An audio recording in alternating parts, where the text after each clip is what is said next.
ডাকসুর পর এবার জাকসু নির্বাচনেও শিবিরের চমক। জিএস মাঝার সহ 21 পদেই জিতেছে তাদের জোট। স্বতন্ত্র জিতু জাকসু ভিপি নানা নাটকীয়তার পর ফলাফল ঘোষণা। শুদ্ধাচার থাকলে রাষ্ট্র গণতান্ত্রিক হবেই বলেছেন তারেক রহমান। ক্ষমতায় গেলে প্রাণী সংরক্ষণে সময়োপযোগী আইন করার আশ্বাস। কেবল নির্বাচন নয়, প্রাতিষ্ঠানিক কাঠামো তৈরির তাগিদ আলী রিয়াজের। ফ্যাসিবাদ বিরোধীদের ঐক্যবদ্ধ থাকার আহ্বান রাজনীতিবিদদের। লালন সম্রাজ্ঞী খ্যাত সঙ্গীত শিল্পী ফরিদা পারভিন আর নেই। শনিবার রাতে মারা গেছেন রাজধানীর একটি হাসপাতালে।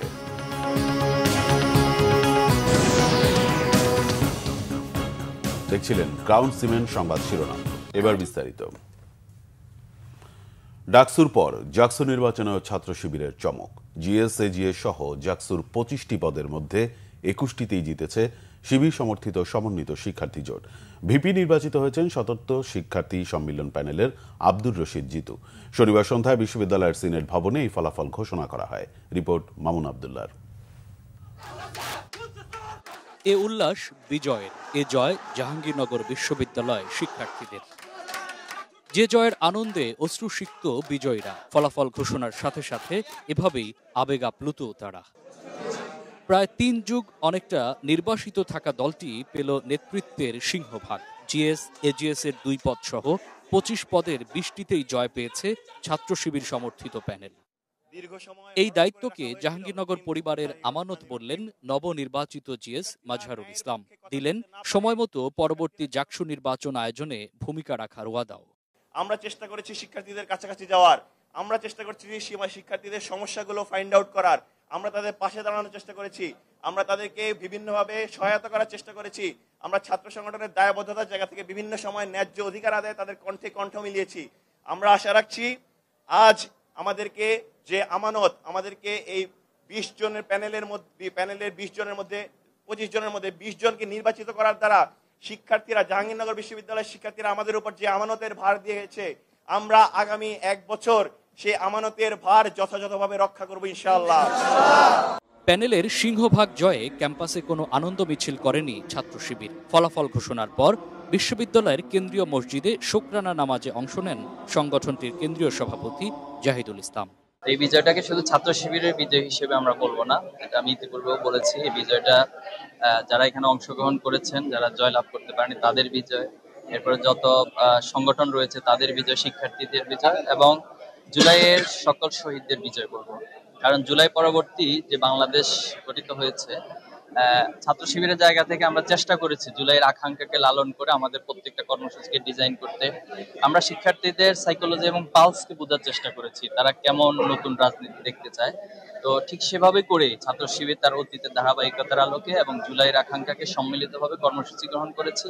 লেজুর ভিত্তি না করে সবাইকে নিয়ে কাজ করার অঙ্গীকার করেন নবনির্বাচিত ভিপি জিতু। শিক্ষার্থীদের প্রত্যাশা, সবচেয়ে বড় একটি প্রত্যাশা ছিল ক্যাম্পাস থেকে যে দলীয় যে লেজুর ভিত্তিক রাজনীতি হয়, সেই রাজনীতির চর্চাটা আমরা বন্ধ করব এবং ক্যাম্পাসকে একটি নিরাপদ এবং শিক্ষার্থী বান্ধব ক্যাম্পাস হিসেবে গড়ে তুলব এবং একই সাথে যাতে শিক্ষার্থীরা সব সময় যাতে পড়াশোনার সমান সুযোগ সুবিধা পায় এবং একজন শিক্ষার্থী জাহাঙ্গীরনগর বিশ্ববিদ্যালয়ের মতো একটি আবাসিক বিশ্ববিদ্যালয় যাতে কোনো রকম কোনো সুযোগ সুবিধা থেকে বঞ্চিত না হয়, সেই বিষয়টি গুরুত্ব দিয়ে আমরা কাজ করে যাবো ইনশাল্লাহ। এবারের জাকসু নির্বাচনে মোট ভোটার 11,919, কাস্ট হয়েছে 8,016টি, অর্থাৎ 67.9%। 3 দিনের নানা নাটকীয়তা শেষে অবশেষে জাহাঙ্গীরনগর পেল নতুন শিক্ষার্থী প্রতিনিধি, যার মাধ্যমে অবসান হলো দীর্ঘ 33 বছরের প্রতীক্ষার। তাই তো এবার শিক্ষার্থীদের দেখার পালা নতুন ছাত্র প্রতিনিধিরা কতটুকু শিক্ষার্থী বান্ধব ক্যাম্পাস গড়ে তুলতে পারে। জাহাঙ্গীরনগর বিশ্ববিদ্যালয় থেকে মামুন আবদুল্লাহ, বাংলা ভিশন, সাভার। এদিকে রাজশাহী বিশ্ববিদ্যালয় কেন্দ্রীয় ছাত্র সংসদ রাকসু নির্বাচনে মনোনয়নপত্র প্রত্যাহারের শেষ দিনে গতকাল 14 প্রার্থী তাদের মনোনয়নপত্র প্রত্যাহার করেছেন। এর মধ্যে একজন ভিপি ও 2জন জিএস প্রার্থী রয়েছেন। আজ ঘোষণা করা হবে চূড়ান্ত প্রার্থী তালিকা। এ পর্যন্ত 9টি প্যানেল ঘোষণা করা হয়েছে। এর মধ্যে ছাত্রদল ও ছাত্র শিবির ছাড়া কোনো ছাত্র সংগঠন বা স্বতন্ত্র প্যানেলই পূর্ণাঙ্গ প্যানেল ঘোষণা করতে পারেনি। এদিকে গতকাল বিকেলে রাজশাহী বিশ্ববিদ্যালয় ক্যাম্পাসে সংবাদ সম্মেলন করেছে রাজশাহী বিশ্ববিদ্যালয়ের ছাত্রদল, রাকসু ফর রেডিক্যাল চেঞ্জ সর্বজনীন শিক্ষার্থী জোট। অবাধ, সুষ্ঠু ও গ্রহণযোগ্য রাকসু নির্বাচন বাস্তবায়নে এই যৌথ সংবাদ সম্মেলন করা হয়। সংবাদ সম্মেলন থেকে 12টি দাবি উত্থাপন করেন রাকসু ফর রেডিক্যাল চেঞ্জ প্যানেলের ভিপি প্রার্থী মেহেদি ফারুক। অন্যদিকে ছাত্রদলের সাংগঠনিক সম্পাদক মিঠু মনোনয়নপত্র প্রত্যাহার করে সংবাদ সম্মেলন করেছেন। 25 সেপ্টেম্বর সকাল 9টা থেকে বিকেল 4টা পর্যন্ত একাডেমিক ভবনে ভোট গ্রহণ হবে। মানুষ হিসেবে রাষ্ট্র সমাজে নিজেদের অধিকার প্রতিষ্ঠা করা গেলে সকল প্রাণীর নিরাপত্তাও নিশ্চিত করা যাবে বলে মনে করেন বিএনপির ভারপ্রাপ্ত চেয়ারম্যান তারেক রহমান। তিনি বলেন, 1.5 দশকেরও বেশি সময় ধরে মানুষের গণতান্ত্রিক রাজনৈতিক অধিকার হারানোর কারণে অনেকেই অসহিষ্ণু হয়ে উঠেছে। গণতন্ত্র শুদ্ধাচার বিদ্যমান থাকলে রাষ্ট্রে বাস্তবিকভাবেই বাস্তুতন্ত্র নিরাপদ থাকে বলেও মন্তব্য করেন তারেক রহমান। মিরাজ হোসেন গাজীর রিপোর্ট। রাজনৈতিক ডামাডোল ও পাল্টাপাল্টি অভিযোগ আর দোষারোপের প্রতিযোগিতায় ব্যস্ত নানা পক্ষ। তখন পশু পাখি নিয়ে এই অনুষ্ঠান। সারা দেশে প্রাণী ও পশুপ্রেমীদের অংশগ্রহণে রাজধানীর আগারগাঁওয়ে চিন্ময়ত্রী সম্মেলন কেন্দ্রে দিনব্যাপী এই মেলা। আর এই আয়োজনের শিরোনাম প্রাণী ও প্রাণের মিলন মেলা। বিকালে দ্বিতীয় পর্বে প্রধান অতিথি বিএনপির ভারপ্রাপ্ত চেয়ারম্যান তারেক রহমান। সভামঞ্চের যেই বড় পর্দায় তারেক রহমান ভার্চুয়ালি যুক্ত আছেন, এই আয়োজনে তা ভাগাভাগি করা হয়েছে। মনিটরের অর্ধেক জুড়ে দেখানো হয় নানা প্রজাতির পশু পাখি। এক কোণে বিড়াল কোলে তারেক রহমান। আমরা যেহেতু রাজনীতি করি, তারেক রহমান তার বক্তব্যে অনেকের কৌতূহলের জবাব দেন, কেন প্রাণী ও প্রাণের এই মিলন মেলা। আমরা যখন প্রাণীর নিরাপত্তা নিয়ে কথা বলছি, আমার ধারণা এই মুহূর্তে আমাদের হয়তো অনেকেরই মনে একটা চিন্তা হয়তো আসতে পারে, সেটা রাষ্ট্র যখন কখনো কখনো খোদ মানুষের নিরাপত্তা নিশ্চিত করতে ব্যর্থ হয়, তখন আমরা প্রাণীর নিরাপত্তা নিয়ে আলাপ করছি। কারো মনে এই ধরনের কথা আসাটা অন্যায্য নয় হয়তো, তবে আমাদের বোধহয় এটাও জেনে রাখা প্রয়োজন, নানা ক্ষেত্রে আমাদের সীমাবদ্ধতা কিংবা ব্যর্থতা দৃশ্যমান থাকলেও সকল শুভ উদ্যোগকে আমাদের প্রতিদিনের চর্চায় এবং আলোচনায় রাখা দরকার। রাষ্ট্র ও রাজনীতিতে মানুষের অধিকার এবং প্রাণীর নিরাপদ আবাসস্থলের জন্য সমাজে মানুষের মধ্যে সৌহার্দ্যপূর্ণ সম্পর্ক ও শুদ্ধাচার নিশ্চিতের তাগিদ দেন বিএনপির ভারপ্রাপ্ত চেয়ারম্যান তারেক রহমান। সম্মানিত উপস্থিতিবৃন্দ, আমার মনে হয় 1.5 দশকেরও বেশি সময় ধরে একজন মানুষ, একজন নাগরিক হিসাবে সকল গণতান্ত্রিক রাজনৈতিক অধিকার হারানোর কারণে আমাদের অনেকের মনে হয়তো এক ধরনের অসহিষ্ণুতার জন্ম নিয়েছে। এই অসহিষ্ণুতা কাটিয়ে একজন মানবিক মানুষ হয়ে ওঠার জন্য মনুষ্যত্ব অর্জন আর পশুত্ব বর্জনই হোক আমাদের অঙ্গীকার। আমি বিশ্বাস করি মানুষ হিসাবে আমরা রাষ্ট্র এবং সমাজে নিজেদের অধিকার নিশ্চিত করতে পারলে অন্য সকল প্রাণীর অধিকার সংরক্ষণের ব্যাপারেও আমরা আরো সতর্ক এবং যত্নবান থাকব। রাজনৈতিক নেতাদের সঙ্গে এই অনুষ্ঠানে বক্তব্য রাখেন সমাজে বিভিন্ন ক্ষেত্রে সফল ব্যক্তিরা। আমরা চলেন বাংলাদেশকে সবাই মিলে একটা animal loving and sports loving country গড়ে তুলতে পারি। মিরাজ হোসেন গাজী, বাংলা ভিশন, ঢাকা। শুধু নির্বাচন নিয়ে না ভেবে রাজনৈতিক দলগুলোকে রুলস অব দ্য গেম বা প্রাতিষ্ঠানিক কাঠামো পরিবর্তন নিয়ে চিন্তার পরামর্শ জাতীয় ঐকমত্য কমিশনের সহসভাপতি ডক্টর আলী রিয়াজের। অন্যদিকে রাজনৈতিক মতভেদ থাকলেও গণতন্ত্রকে সুরক্ষা দিতে ফ্যাসিবাদ বিরোধীদের ঐক্যই রাষ্ট্রের ভিত্তি হতে পারে বলে মন্তব্য করেছেন বিএনপির স্থায়ী কমিটির সদস্য সালাউদ্দিন আহমেদ। গতকাল রাজধানীতে এক আলোচনায় এসব কথা বলেন তারা। রিপোর্ট রিশান নাসরুল্লাহর। গণতান্ত্রিক বাংলাদেশের ভবিষ্যৎ, জনমানুষের ভাবনা ও প্রত্যাশা সংস্কার প্রস্তাবনা বিষয়ক আলোচনার আয়োজন করে বাংলাদেশ এন্টারপ্রাইজ ইনস্টিটিউট। আলোচনায় বিভিন্ন রাজনৈতিক দল ও সংগঠনের প্রতিনিধিরা বলেন, সংস্কার প্রস্তাবনা দ্রুত বাস্তবায়ন করতে হলে হোঁচট খেতে হবে। গণ অভ্যুত্থানের পক্ষের শক্তির বিরুদ্ধে আওয়ামী লীগের ক্ষোভ দৃশ্যমান। ফ্যাসিবাদ শক্তির মোকাবেলা ও জনগণের আকাঙ্ক্ষা পূরণে ভাবতে হবে রাজনৈতিক দলগুলোকে। ইলেকশন যদি স্থগিত হয়, যদি পণ্ড হয়ে যায়, এমনকি ফ্যাসিবাদী শক্তি বাদ দেন, অভ্যুত্থানকারী দলগুলোর মধ্যে, শক্তিগুলোর মধ্যে ভাগ বিভাজন, হিংসা এটা বাড়বে এবং এটা রাজপথে একটা সহিংস বিরোধ বৈরিতাও এটা পর্যবেসিত হয়, ঝুঁকিটা বাড়বে। আমাদের যে জুলাই সনদটা আছে সেটা যাতে টেকসইভাবে বাস্তবায়ন হয়। সেজন্য আমরা ন্যাশনাল সিনেমা পার্টি থেকে সবসময় বলছি যে আগামী যেই বডিটা ইলেক্টেড হবে তাদের যাতে কনস্টিটিউয়েন্ট পাওয়ার থাকে, সেভাবেই সবচেয়ে টেকসইভাবে যে সংসদগুলোতে ঐক্যমত হয়েছে সেটা বাস্তবায়নের একটা পথ হবে। নিজেদের রাজনৈতিক লক্ষ্যকে সামনে আনতে গিয়ে যে এইখানে শক্তি ভারসাম্যে একক কোনো শক্তির কর্তৃত্ব প্রতিষ্ঠা হয়নি, এটা একটা বাস্তবতা। এবং সেই বাস্তবতার জায়গাতে আমাদের মধ্যে যে বিদ্যমান শক্তি ভারসাম্য আছে, সেই শক্তি ভারসাম্যের মধ্যে ন্যূনতম ঐক্য তৈরি করে কনসেনসাসের পদ্ধতিতে আমরা যদি না এগোই, একক চিন্তা প্রতিষ্ঠা করতে যাই, তাহলে আমরা অনিবার্য সংঘাতের দিকে যাব। আমরা সবাই মিলে যাই খুঁজে বের করি না কেন, দিন শেষে যদি রাজনৈতিক সমঝোতা না হয়, আমরা যে পদ্ধতিতেই ইন্ট্রোডিউস করি বা চাপিয়ে দিই, সেটা সাস্টেইনেবল বা টেকসই হবে না। এখন আমার শেষ কথা হলো, আসুন আমরা সবাই মিলে দোয়া করি যে আমাদের নেতারা, আমাদের পলিটিশিয়ানরা যত তাড়াতাড়ি আমাদের সামনে সেই তৃতীয় বা বিকল্প সত্যটা হাজির করবেন, তত তাড়াতাড়ি আমরা মুক্তি পাবো। আলোচনায় বিএনপির স্থায়ী কমিটির সদস্য সালাউদ্দিন আহমেদ বলেন, রাষ্ট্রকে প্রকৃত গণতান্ত্রিক রূপান্তরের মাধ্যমে ফ্যাসিবাদের পথ রুদ্ধ করতে হবে। সে লক্ষ্যেই রাজনৈতিক দলগুলো সংস্কার নিয়ে ঐকমত্য হয়েছে। ফ্যাসিবাদ বিরোধী জাতীয় ঐক্য যেটা গঠিত হয়েছে, এটাই হবে আমাদের রাষ্ট্রের একমাত্র রাজনৈতিক শক্তি এই জাতির, এবং সেই শক্তিটা আমরা সমুন্নত রাখতে হবে। আমাদের মধ্যে মতভেদ থাকলেও, আদর্শিক মতভেদ থাকলেও, রাজনৈতিক কৌশলগত মতভেদ থাকলেও, নির্বাচনিক ইস্যুভিত্তিক মতভেদ থাকলেও, কিন্তু আমরা যেন ফ্যাসিবাদ বিরোধী জাতীয় ঐক্যটাকে ধরে রাখি, এখানে যেন আমরা মতানৈক্য না আনি। এখন যারা বলছেন যে ঈশান ফোরাম এক দেখছে বা দুই একটি রাজনৈতিক দল বিভিন্ন রকমের বক্তব্য দিয়ে তাদের রাজনৈতিক অবস্থান বা সুবিধা আদায়ের বা যে কোনো রকম হয়তো তাদের উদ্দেশ্য সাধনের চেষ্টা করছে, সেটাকে আমি বক্তব্য হিসেবে স্বাগত জানাই। ডেমোক্রেটিক রাইট হিসেবে তাদের সেইটা আছে, সেটাকেও স্বাগত জানাই। কিন্তু আমি বিশ্বাস করি এন্ড অফ দি ডে জাতীয় ঐক্যের স্বার্থে, ফ্যাসিবাদের পুনরুত্থান না হওয়ার এই প্রত্যাশার স্বার্থে তারা সবাই গণতান্ত্রিক পদ্ধতিতে ফেরত আসবেন, এটা আমাদের প্রত্যাশা।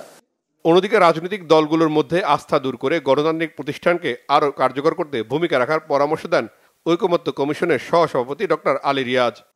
বাংলাদেশের ডেমোক্রেটিক ট্রানজিশনের জন্য যেটা দরকার সেটা হচ্ছে rules of the game change করতে হবে। আপনাকে rules of the game change করতে হবে, প্রতিষ্ঠান তৈরি করতে হবে। সংস্কারের যে কথাগুলো আলোচিত হচ্ছে সেগুলো আসলে ওই রুলস অফ গেম চেঞ্জ করার আলোচনা। যে নির্বাচনটা আপনার সামনে, সেই নির্বাচনটা যে কোনো নির্বাচন বলে মনে করবেন না প্লিজ।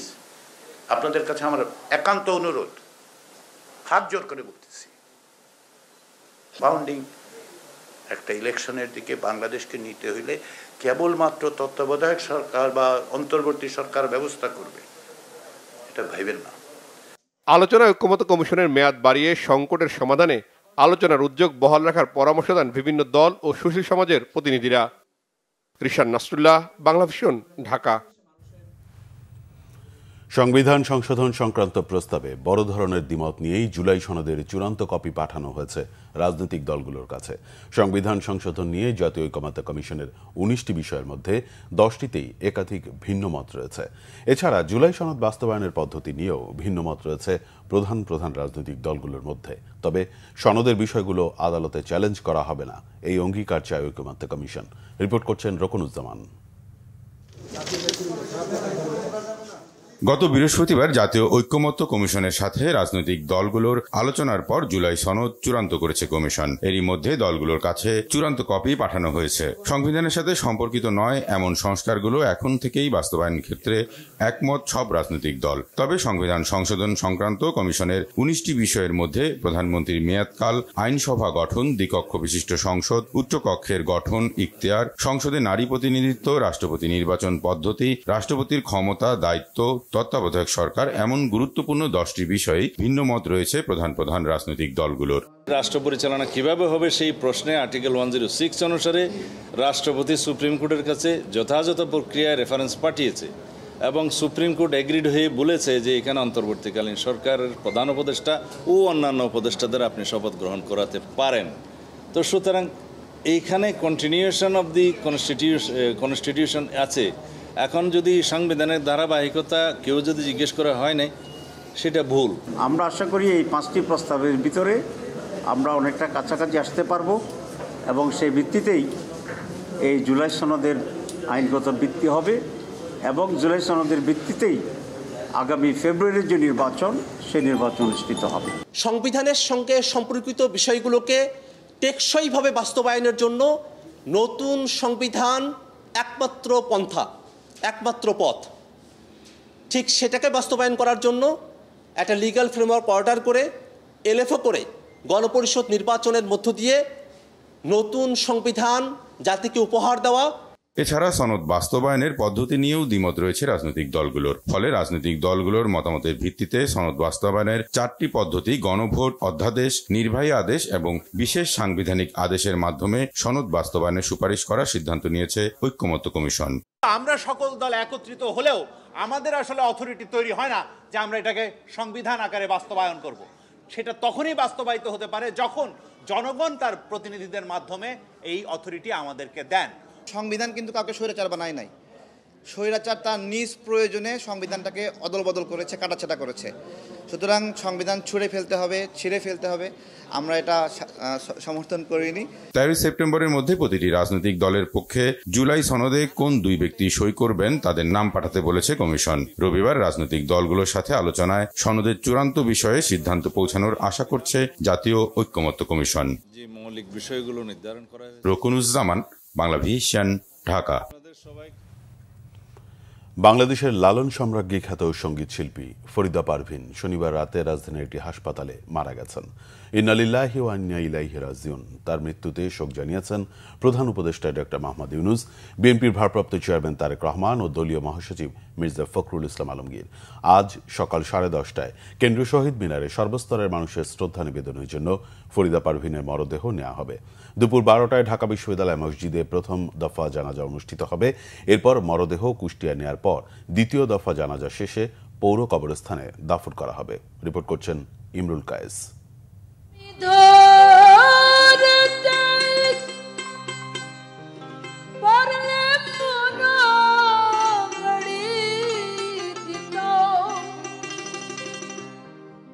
লালন ফকিরের গান আর ফরিদা পারভিন যেন একে অপরের পরিপূরক হয়ে উঠেছিলেন।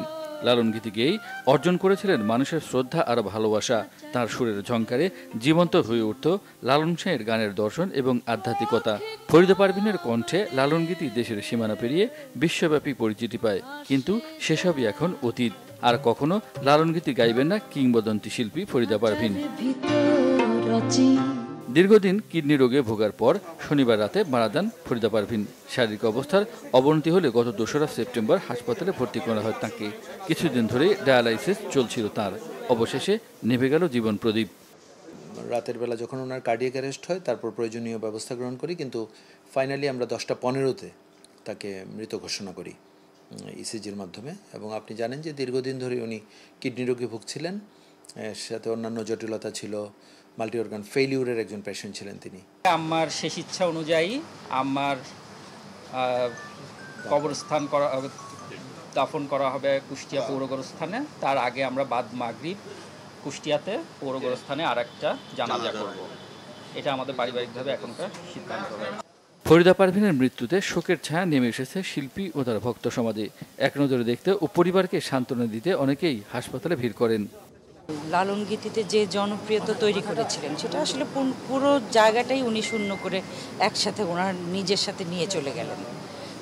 কারণ মানে আধুনিক জগতে এবং আধুনিক জীবনে আমরা যারা লালন গীতি শুনতাম, আমরা একমাত্র ফরিদা আপাকেই শুনতাম। যেহেতু তিনি লালনের গান করতেন, লালন ফকির কুষ্টিয়াতে পড়িয়াছেন, সুতরাং আমরা ওই অর্থেই আমরা সেখানেই নিয়েছি। কেন ছেলেমেয়েরা সব এখানে থাকে, আমিও এখানে থাকি।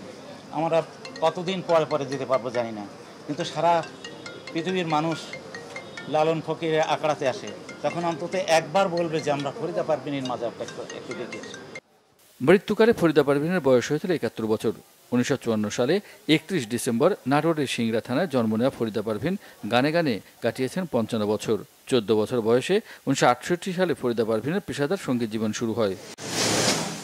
ইমরুল কায়েস, বাংলা ভিশন, ঢাকা। সংবাদকর্মীদের সুরক্ষায় নো ওয়েজবোর্ড নো মিডিয়া নীতি বাস্তবায়ন জরুরি বলেছেন প্রধান উপদেষ্টা প্রেস সচিব শফিকুল আলম। গতকাল ঢাকা রিপোর্টার্স ইউনিটিতে গণমাধ্যম সংস্কার কমিশনের সুপারিশ পর্যালোচনা ও করণীয় শীর্ষক আলোচনায় তিনি বলেন, লাইসেন্স নেয়ার আগে গণমাধ্যম মালিকদের উল্লেখযোগ্য টাকা প্রতিষ্ঠানের গণমাধ্যম কর্মীদের সুরক্ষায় বরাদ্দ রাখা জরুরি। ন্যূনতম মজুরি ৩৫,০০০ টাকা করার ব্যাপারেও মত দেন শফিকুল আলম। এছাড়া সাংবাদিকতায় যারা কাজ করবেন তাদের যোগ্যতার বিকল্প নেই, নইলে গুজবে দেশে সহিংসতা বাড়বে। বলেন, প্রতিষ্ঠান মালিককে ইউনিয়ন লিডার বানানো উচিত না। সাংবাদিক সুরক্ষা আইন আগামীতে খাত সংশ্লিষ্টদের স্বার্থ রক্ষা করবে বলেও জানান তিনি। কোনো সাংবাদিক প্রয়োজনীয় সুরক্ষা ছাড়া ঝুঁকিপূর্ণ কাজে গিয়ে আহত বা নিহত হলে মালিকপক্ষকে আইনের মুখোমুখি করা হবে। নো ওয়েজবোর্ড নো মিডিয়া, আমি এটার সাথে একমত একদম। আপনি ওয়েজবোর্ড দিয়ে, এবং এই ক্ষেত্রে যেটা করতে হবে আমাদের ইনসেন্টিভও দিতে হবে। যারা ওয়েজবোর্ড দিবেন তাদেরকে আমাদের ৩,০০০ টাকা করে দিতে হবে। বাংলাদেশের আমরা নিউজ পেপারের লাইসেন্স, টিভির লাইসেন্স, অনলাইনের লাইসেন্স আমরা সস্তা করে ফেলেছি। এগুলো দরকার নাই। নিউজ পেপার যারা করবেন তার টাকা থাকতে হবে। যারা টিভি দিবেন, যারা নিউজ পেপার দিবেন, যারা বড় অনলাইন দিবেন, তাদের একটা বড় অঙ্কের টাকা যখন ওনারা লাইসেন্স দিবেন তাদের 10 থেকে 20 কোটি টাকা এই যে সাংবাদিক কল্যাণ ফান্ড বা এই সমস্ত জায়গায় জমা রাখতে হবে। প্রধান উপদেষ্টার বিশেষ সহকারী আনিসুজ্জামান চৌধুরী বলেছেন, দেশের অর্থনৈতিক বিপর্যয় ঠেকাতে পেরেছে অন্তর্বর্তী সরকার। তুলনামূলক বিচারে বেশ কিছু সূচকে বাংলাদেশের অবস্থান ভালো, তাই এলডিসি উত্তরণ হওয়া না হওয়ার বিষয় এখন আর সরকারের হাতে নেই। গতকাল রাজধানীতে ইআরএফ কার্যালয়ে আয়োজিত সেমিনারে এসব কথা বলেন তিনি। অনুষ্ঠানে প্রধান উপদেষ্টার প্রেস সচিব শফিকুল আলম বলেন, এলডিসি ইস্যুতে বাংলাদেশকে ঝুঁকি নিতে হবে। যেখানে ঝুঁকি নেওয়া হয়নি সেখানে এগোনো যায়নি। রানা প্লাজার বিপর্যয় থেকে শিক্ষা নেয় তৈরি পোশাক খাত ঘুরে দাঁড়িয়েছে। বিকেএমএ সভাপতি মোহাম্মদ হাতেম বলেন, বর্তমান সরকার দায়িত্ব নেবার পর অনেকটা উন্নতি হলেও অর্থনীতি এখনও লাইফ সাপোর্টে আছে। এলডিসি উত্তরণ হলে বাংলাদেশের অনেক হারাবার আছে, এজন্য ব্যবসায়ীরা শঙ্কিত। ব্যবসায়ীদের অন্ধকারে রেখে এলডিসি গ্রাজুয়েশন সরকার যাচ্ছে বলেও মন্তব্য করেন তিনি। গবেষণা প্রতিষ্ঠান পলিসি এক্সচেঞ্জ বাংলাদেশের চেয়ারম্যান মাসরুর রিয়াজ বলেন, আগে সরকারের রেখে যাওয়া দেশের খারাপ অর্থনীতি এখনও হাসপাতাল থেকে বের হতে পারেনি, তবে তথ্যের ম্যানিপুলেশন হয়েছে সেটি বলে এলডিসি গ্রাজুয়েশন পেছানো যাবে না। নেপালে ভেঙে দেয়া হয়েছে পার্লামেন্ট। অন্তর্বর্তীকালীন প্রধানমন্ত্রী হিসেবে শপথ নেওয়ার পরই পার্লামেন্ট ভেঙে দেন সুশীলা কার্কি। এছাড়া আগামী বছরের 5ই মার্চ নির্বাচনের তারিখ ঘোষণা করা হয়েছে। এদিকে নেপালের অন্তর্বর্তীকালীন প্রধানমন্ত্রী সুশীলা কার্কিকে অভিনন্দন জানিয়েছেন বাংলাদেশের প্রধান উপদেষ্টা ডক্টর মোহাম্মদ ইউনূস। শুক্রবার অন্তর্বর্তীকালীন প্রধানমন্ত্রী হিসেবে সুশীলা কার্কির শপথ নেওয়ার কয়েক ঘণ্টা পরই পার্লামেন্ট ভেঙে দেওয়ার ঘোষণা আসে। এর আগে দুর্নীতি বিরোধী সহিংস আন্দোলনের মুখে প্রধানমন্ত্রী কেপি শর্মা ওলির পদত্যাগের পর সব পক্ষ মিলে সুশীলা কার্কিকে প্রধানমন্ত্রী হিসেবে বেছে নেন। রাষ্ট্রপতি রামচন্দ্র পাউডেলের দপ্তর থেকে জানানো হয়, সেনাপ্রধান অশোক রাজ সিকদেল ও আন্দোলনকারীদের সঙ্গে আলোচনার পর কার্কির নিয়োগ চূড়ান্ত করা হয়। আন্দোলনকারীরাই তাকে নেতৃত্বের প্রস্তাব দেন। সুশীলা কার্কি এর আগে 2016 থেকে 2017 সালের মাঝামাঝি পর্যন্ত নেপালের প্রধান বিচারপতির দায়িত্ব পালন করেন। সততা, দুর্নীতি বিরোধী অবস্থান ও দৃঢ়তার কারণে তিনি ব্যাপকভাবে পরিচিত। সপ্তাহ জুড়ে জেনজি প্রজন্মের চলা বিক্ষোভে পুলিশের সাথে সংঘর্ষে অন্তত 51 জন নিহত এবং 1,500-এর বেশি মানুষ আহত হয়েছে। সংবাদ শেষ করব ক্রাউন সিমেন্ট শিরোনামগুলো আরেকবার জানিয়ে। ডাকসুর পর এবার জাকসু নির্বাচনেও শিবিরের চমক। জিএস মাঝার সহ 21 পদেই জিতেছে তাদের জোট। স্বতন্ত্র জিতু জাকসু ভিপি, নানা নাটকীয়তার পর ফলাফল ঘোষণা। শুদ্ধাচার থাকলে রাষ্ট্র গণতান্ত্রিক হবেই বলেছেন তারেক রহমান। ক্ষমতায় গেলে প্রাণী সংরক্ষণে সময়োপযোগী আইন করার আশ্বাস। কেবল নির্বাচন নয়, প্রাতিষ্ঠানিক কাঠামো তৈরির তাগিদ আলী রিয়াজের। ফ্যাসিবাদ বিরোধীদের ঐক্যবদ্ধ থাকার আহ্বান রাজনীতিবিদদের। লালন সম্রাজ্ঞী খ্যাত সঙ্গীত শিল্পী ফরিদা পারভিন আর নেই। শনিবার রাতে মারা গেছেন রাজধানীর একটি হাসপাতালে।